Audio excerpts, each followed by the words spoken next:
and thanks so much for joining us today. I'm Carol Jenkins. The program is Black America. Our subject today is race in America. We'll explore it over several of our programs.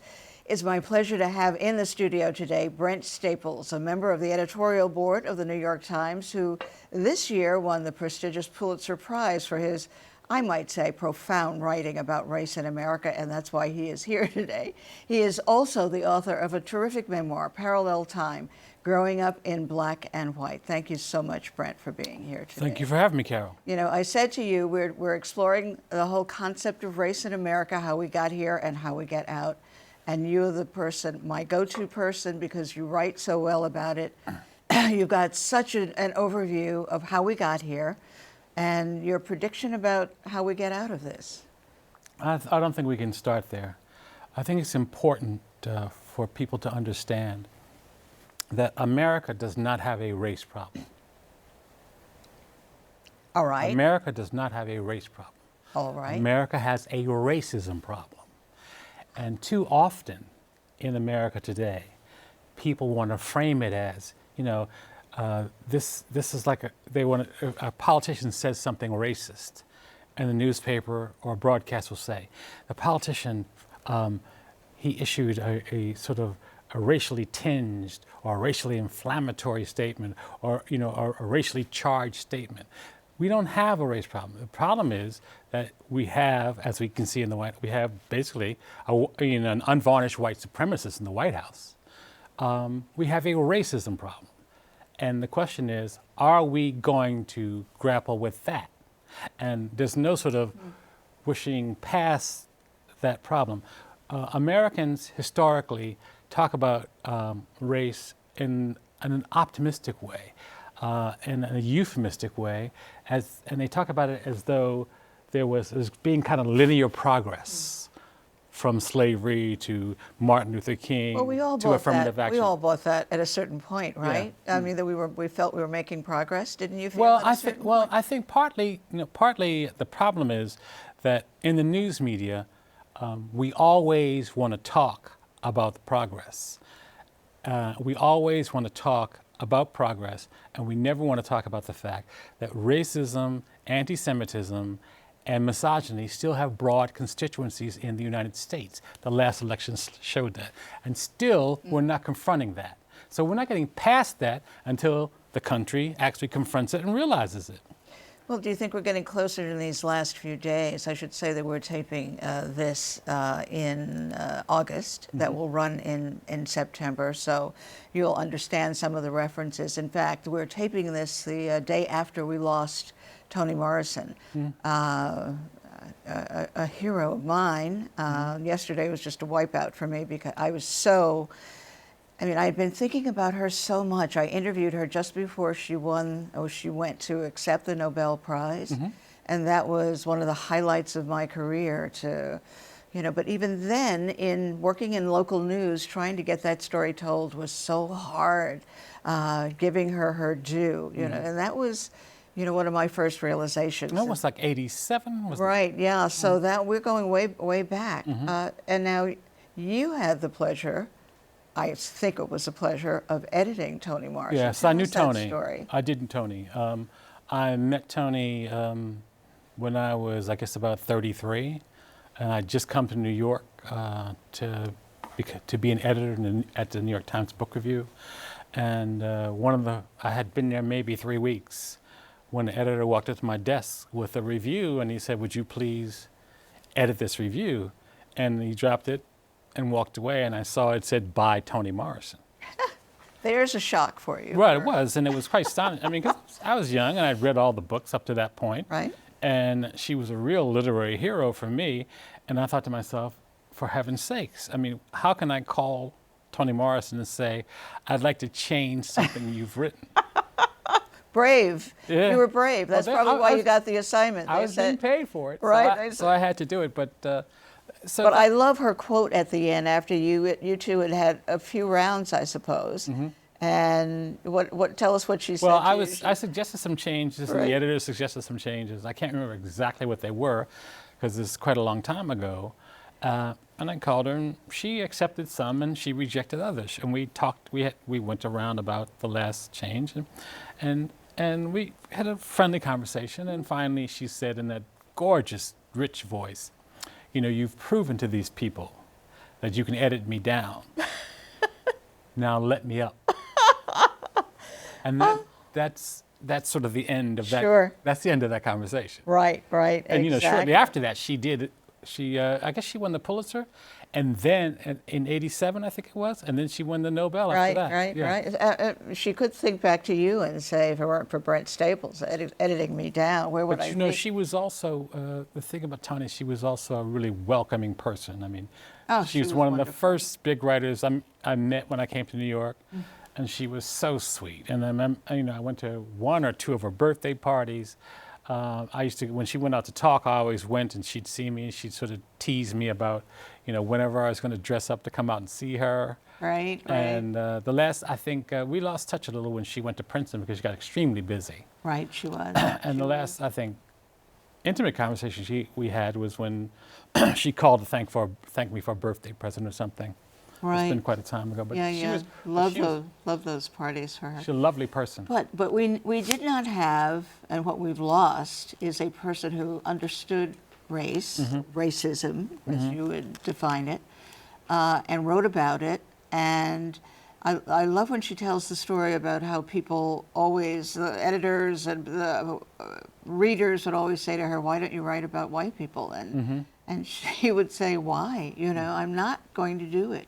I mean, in her translation of what race did to our people, racism did to our people through the years was so powerful. The thing, there's an interview with a journalist. It's a British person who says to Toni on camera, he says, you know, and the woman says, "When are you going to really write with some in-depth feeling about white people?" And Toni, you know, she had that voice. Right. And Toni says to her, she looks at her and she says, "Do you realize how racist that sounds? Do you realize that what you're basically saying is that the lives of black people, you know, don't count really as much as the lives of white people?" And she went on to talk about the fact that her whole career as a writer was establishing the world in which black people live, at which they were the center of the story and not the periphery of the story, and that she was talking about the world of black people with the white gaze being absent. Exactly, the white gaze. And it's marvelous. Yeah. And so Toni is a hero in that standpoint because she said it very quietly, and she showed it in her writing. You know, and if you grew up in a black community, even before civil rights, if you're born into the 1950s as I was, it was a very familiar world. Right. And I don't know, have you seen the film, The Pieces I Am? No, I haven't. You have to see it. And for everybody out there missing Toni Morrison or not knowing who she was, be sure to watch that. It'll be in the theaters. She did it. It's based on a very long interview she did when she was well. Funny, sincere, insightful. But please, and the film is infused with black art and black music, dust, everything that she represented. Well, she was a mother to a generation of writers, and basically if you asked any of the young writers who met her about the time I met her in the 80s, that, you know, just talking to her was extremely encouraging. It was because the idea especially to be black in journalism, for me, and I started in journalism, daily journalism in the 80s. And I want to talk about. And basically my whole career, I was the only black person in the room. Sure, sure. So we always ask our guests to place themselves in Black America, and I know you were just outside of Philadelphia, one of 9 children, caring for a lot of those other children. And I love the way you talk about the transient aspect of your life and the whole idea of material things, because your family moved so often that you didn't get attached to anything. And tell us a little bit about that in terms of influence. My family, it's a great migration family, a tail end.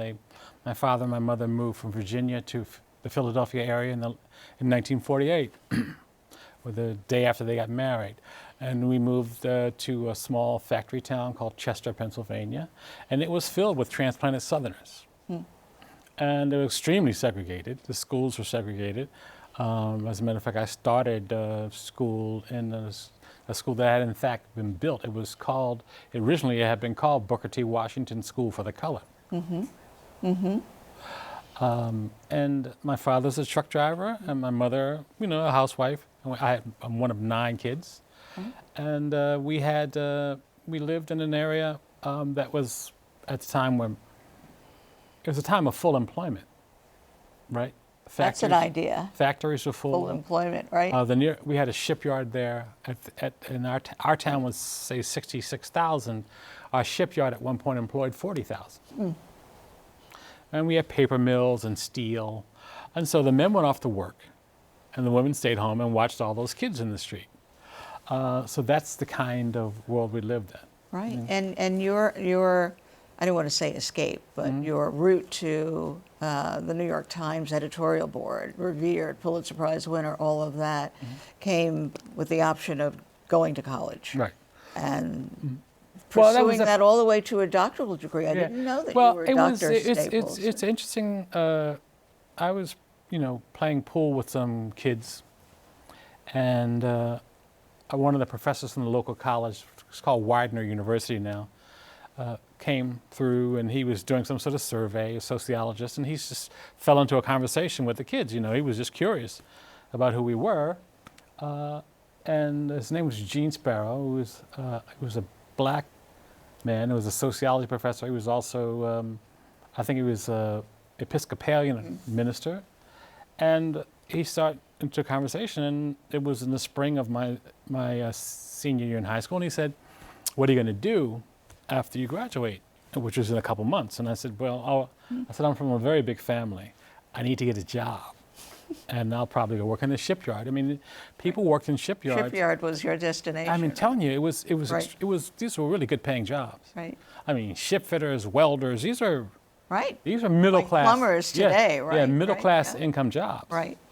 And he's on the street corner. He basically stood there for like an hour on the street corner and says, "I think that's a mistake." He said, "I think that you have some broader potential than that, and I think you should go to college." I said, "Listen, I haven't taken the college boards. I haven't given it any thought about that." And he said, "I think you should." And he wrote down the name of the admissions director at the local college, and he stuck it in my shirt pocket. Right. And he said, "Call this guy. Call him." And he took you right in? I called him, and I had an interview, and they said, "No," Sure. yeah. That's it. And then got to Chicago and got a PhD? Yes.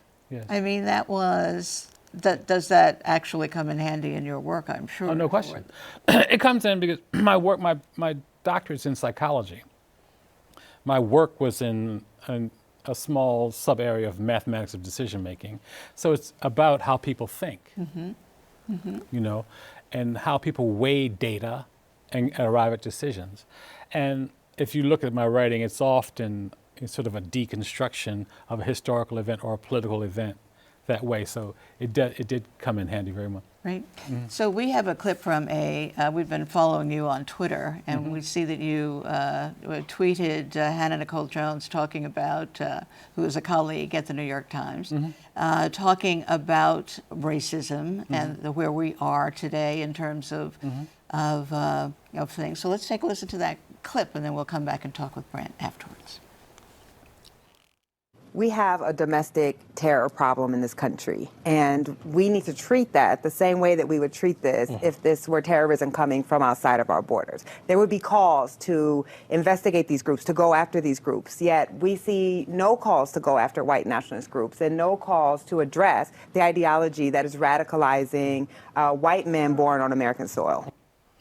So this is your point. We haven't dealt with this. And in fact, what we're seeing in the news report today is that there's no money to deal with it. The agencies that would ordinarily deal with that are suddenly strapped for cash. What we had here, I think it's important to step back for a minute.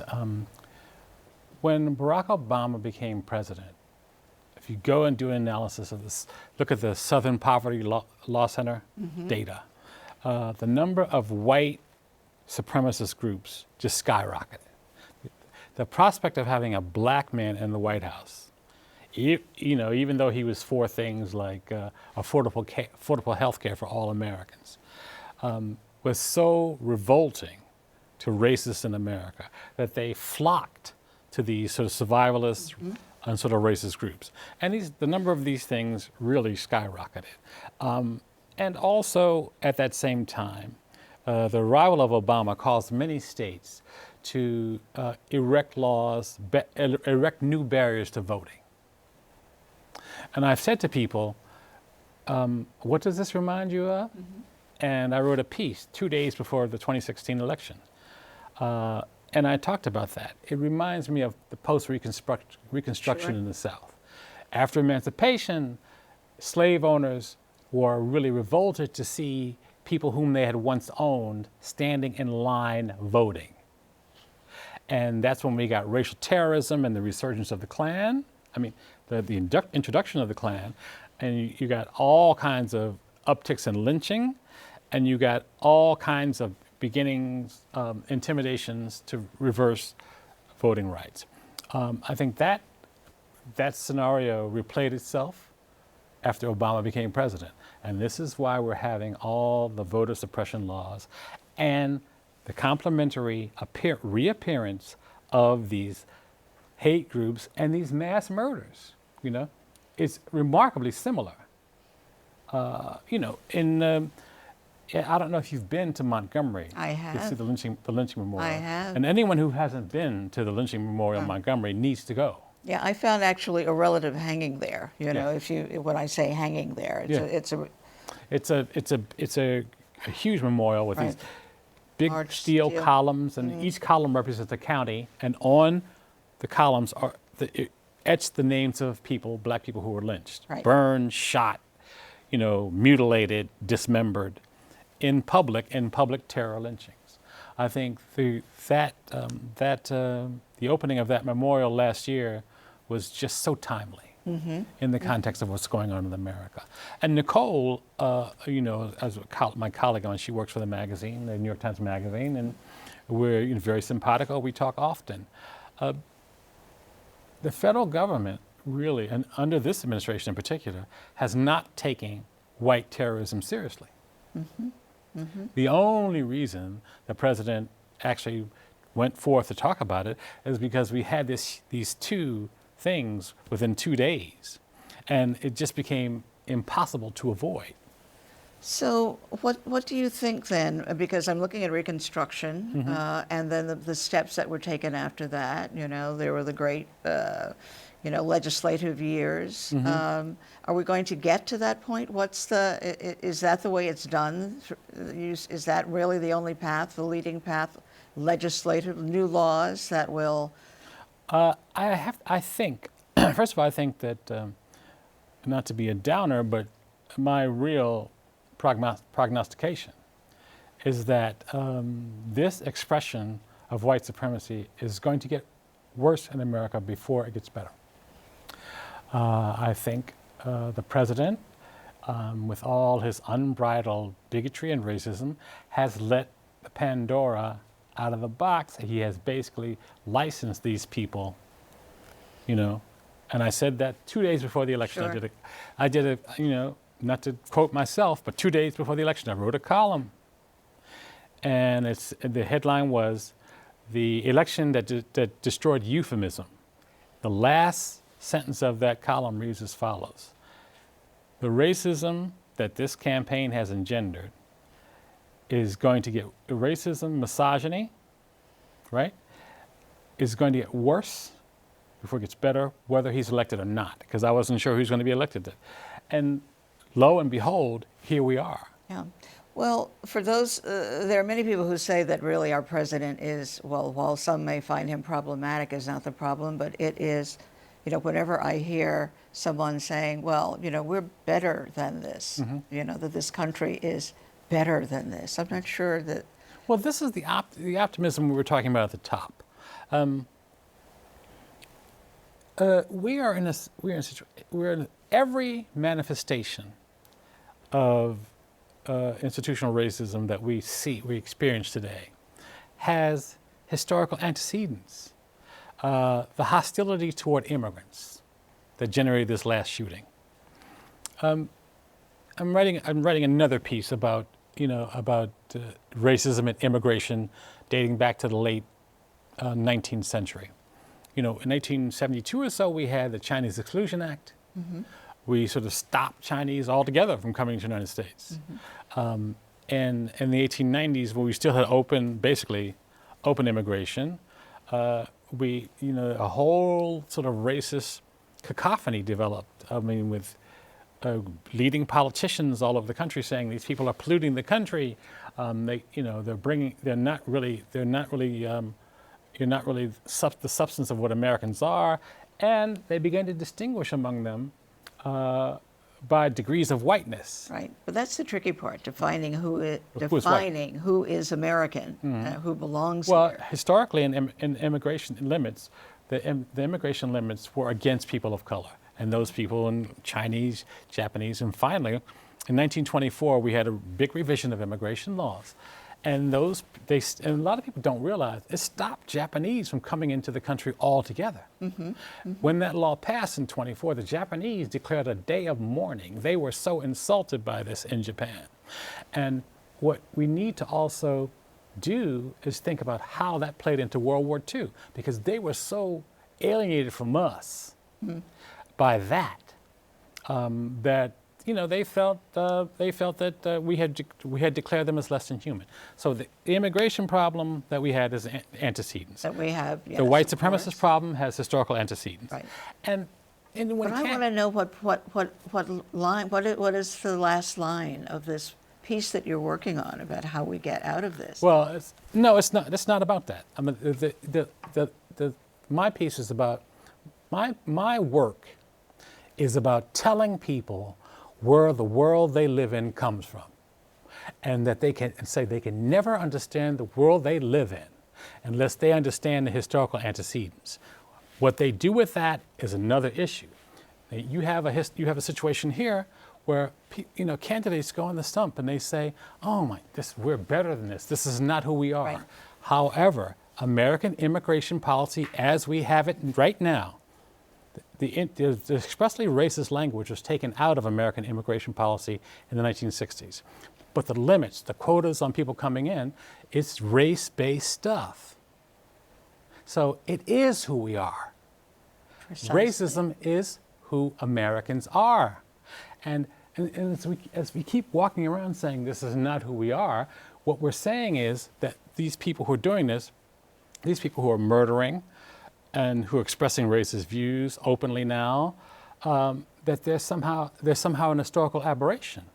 They're not. They are, in fact, they are part of a long continuum in America, and it's been back and forth.